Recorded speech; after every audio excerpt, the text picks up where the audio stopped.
तो आज हम बात करने वाले हैं भारत के सबसे शक्तिशाली और रहस्यमयी ज्योतिर्लिंगों में से एक श्री महाकालेश्वर की। चलिए उनके रहस्यों को जानते हैं। इस सफर की शुरुआत करते हैं एक बहुत ही प्राचीन और शक्तिशाली श्लोक से, जो महाकाल के ब्रह्मांडीय स्वरूप को पूरी तरह से बयान कर देता है। सुनिए, आकाशे तारकम लिंगम पाताले हाटकेश्वरम मृत्युलोके महाकालम नमामि च महेश्वरम। अब इस श्लोक का जो मतलब है वो बहुत गहरा है। इसका सीधा सा अर्थ है, मैं उन भगवान महेश्वर को नमन करता हूं जो आकाश में तारक लिंग के रूप में मौजूद हैं, पाताल में हाटकेश्वर के रूप में, और हां, इस धरती पर मृत्युलोक में महाकाल के रूप में विराजमान हैं। मतलब सोचिए, उनका अस्तित्व तीनों लोकों में फैला हुआ है। तो ये जो शक्तिशाली नाम है महाकाल, इसका असली मतलब क्या है? चलिए इसे थोड़ा और गहराई से समझते हैं। देखिए, नाम का पहला हिस्सा है महा। इसका मतलब तो सीधा सा है, महान या द ग्रेट। और फिर आता है दूसरा, और सच कहूं तो सबसे दिलचस्प हिस्सा, काल। अब देखिए, काल के ना दो मतलब हैं। एक तो है समय और दूसरा है मृत्यु।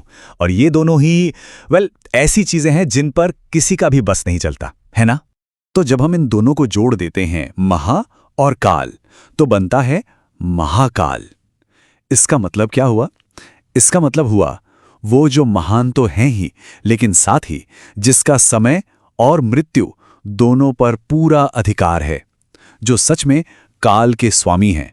ठीक है, मतलब तो समझ आ गया, लेकिन अब सवाल ये उठता है कि उज्जैन की इस पवित्र धरती पर ये दिव्य शक्ति, ये महाकाल प्रकट कैसे हुए? इसके पीछे एक बहुत ही दिलचस्प कहानी है।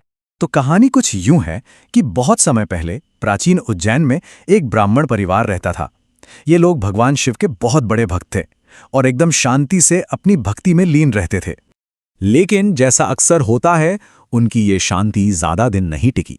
दूषण नाम का एक राक्षस था जिसने पूरे इलाके में आतंक मचा रखा था।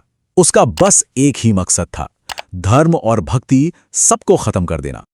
और जब इन भक्तों की पुकार और तकलीफ अपनी हदें पार कर गईं, तो भगवान शिव खुद प्रकट हुए, लेकिन अपने साधारण रूप में नहीं, बल्कि अपने सबसे भयंकर, सबसे शक्तिशाली स्वरूप में, महाकाल के रूप में। और फिर क्या था? महाकाल ने एक ही झटके में उस राक्षस दूषण का अंत कर दिया और अपने भक्तों की रक्षा के लिए हमेशा हमेशा के लिए उन्होंने वहीं बस जाने का फैसला किया। और तभी से वो जगह महाकालेश्वर ज्योतिर्लिंग के नाम से जानी जाने लगी। तो ये तो थी महाकाल के प्रकट होने की कहानी।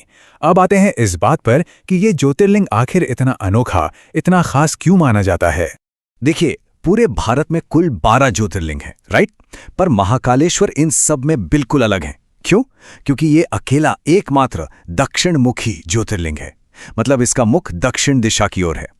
अब ये क्यों जरूरी है? क्योंकि दक्षिण दिशा को मृत्यु के देवता यम की दिशा माना जाता है।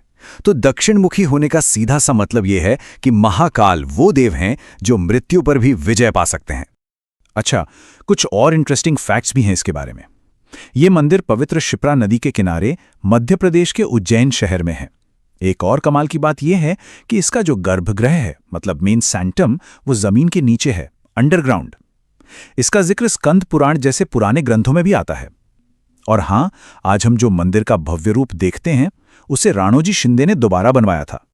चलिए अब बात करते हैं महाकाल मंदिर की उस चीज की जो शायद सबसे ज्यादा प्रसिद्ध और रहस्यमयी है।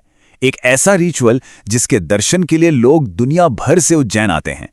हम बात कर रहे हैं विश्व प्रसिद्ध भस्म आरती की।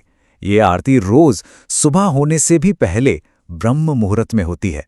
और इसकी सबसे अनोखी और हैरान कर देने वाली बात यह है कि इसमें ताज़ी चिता की भस्म का इस्तेमाल होता है। जी हाँ, बिल्कुल ताज़ी भस्म। इसी पवित्र भस्म से महादेव का श्रृंगार होता है। यह असल में जीवन और मृत्यु के चक्र का सबसे बड़ा प्रतीक है।